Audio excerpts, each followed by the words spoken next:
Hello, ഇന്നത്തെ വീഡിയോയിലേക്ക് എല്ലാവർക്കും സ്വാഗതം.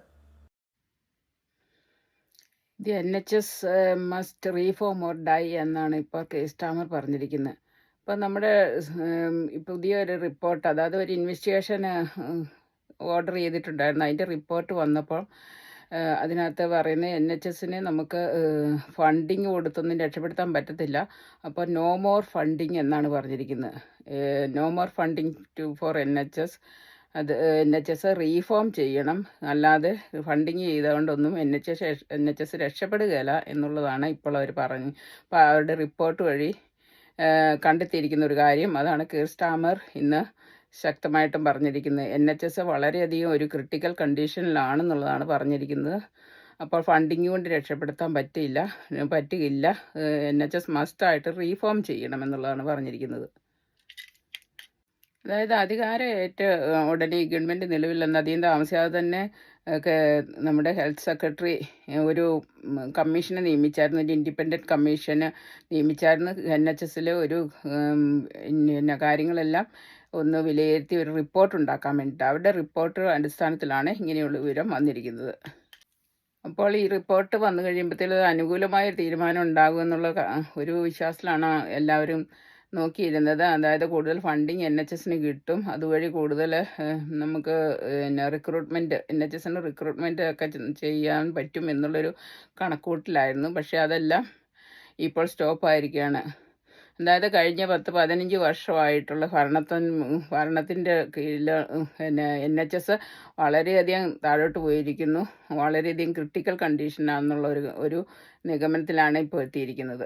This evening, the dire state of the NHS has been laid bare in a rapid review by independent peer Lord Darcy, who has described the health service as in serious trouble. Well, Matthew Thompson joins me from the Department of Health.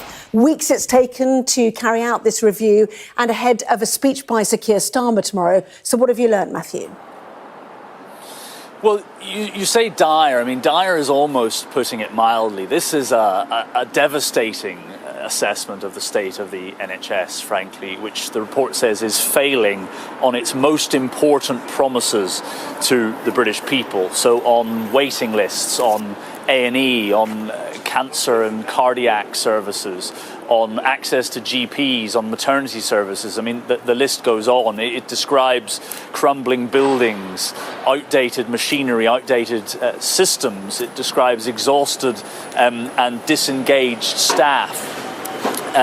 And, it frankly ultimately concludes that the NHS is, in the words of the report, in a critical condition. But it does offer some prospect for fixing it. It's not entirely doom and gloom in its 140 or so pages, although mostly so. And I think its conclusions are likely to dominate politics, certainly until we break for recess on Friday, and probably long beyond that. You mentioned Keir Starmer is going to give a speech tomorrow in which he says that the NHS must now reform or die. So pretty strong words. And the report offers some explanations for why the NHS is in the state that it's in. The aftershocks of the pandemic, perhaps an obvious one, but it's also highly critical of the structural reforms undertaken by the coalition government after 2012. And it also is critical of austerity, the lack of capital investment over that same time frame. And it concludes that Britain is effectively a sicker nation than it was a decade or so ago, and that's put extra stress on the NHS whilst it's trying to deal with all of those other challenges. Now, Keir Starmer tomorrow will, unsurprisingly, put the blame squarely on the Conservatives, as he's done so many times over the last few weeks and months, but he will say that he has a choice: either raise taxes on working people to fix it, which he's not prepared to do, or reform and modernise the NHS. And Labour, he says, or will say, are working on a 10-year strategy to do just that. ഇപ്പോൾ NHS നമ്മളൊക്കെ ഉദ്ദേശിച്ചാൽ കൂടുതൽ ഒരു വലിയൊരു ക്രൈസിസിലൂടെയാണ് പോയിക്കൊണ്ടിരിക്കുന്നത്. അപ്പോൾ വളരെയധികം കാര്യങ്ങൾ അതിന് കോൺട്രിബ്യൂട്ട് ചെയ്തിട്ടുണ്ടെന്നുള്ളതാണ് അവർ പറയുന്നത്. എന്തൊക്കെയാണേലും ഇപ്പോഴുള്ള സിറ്റുവേഷൻ വളരെ മോശമാണ്. അതുകൊണ്ട് നോ മോർ ഫണ്ടിങ്. അപ്പോൾ ഇനിയും നമുക്ക് കൂടുതൽ ആൾക്കാർ NHSലേക്ക്, അതായത് ഓവർസീസുകാരെ എന്തായാലും റിക്രൂട്ട് ചെയ്യുന്നുള്ളതൊന്നും നമുക്ക് പ്രതീക്ഷിക്കാൻ സാധിക്കുകയില്ല. അതിനെക്കുറിച്ച് അവരൊന്നും പറഞ്ഞിട്ടില്ല, റിക്രൂട്ട്മെൻറ്റിനെ കുറിച്ചൊന്നും. ഇത് ഇനി വരുന്ന ദിവസങ്ങളിൽ ഇതിനെക്കുറിച്ച് എന്തെങ്കിലുമൊക്കെ പറയുമോയെന്ന്. ഇപ്പോൾ ഫണ്ടിങ് കിട്ടാതെ NHS എങ്ങനെയാലും റിക്രൂട്ട് ചെയ്യാൻ പറ്റത്തില്ല. കാരണം ലേറ്റസ്റ്റ് ഒരു ലാസ്റ്റ് 4 or 5 ഇയേഴ്സിലായിട്ട് ധാരാളം നേഴ്സുമാരെ അവർ ഓവർസീസ് നേഴ്സുമാരെ കൊണ്ടുവന്നിട്ടുണ്ട്. അതിന് വേണ്ടിയിട്ട് ധാരാളം ഒരു വലിയ എമൗണ്ട് തന്നെ ഗവൺമെൻറ്റിന് NHS ചിലവായിട്ടുണ്ട്. അങ്ങനെയൊക്കെ അവരുടെ ഫണ്ടിങ് എല്ലാം തീർന്നു. ഇനി നോ മോർ ഫണ്ടിങ് ആണ്. അപ്പോൾ നോ മോർ ഫണ്ടിങ് ആകുമ്പോൾ അവർക്ക് ഒരു തരത്തിലും അതിനുള്ള ചാൻസ് കിട്ടുമെന്ന് തോന്നുന്നില്ല.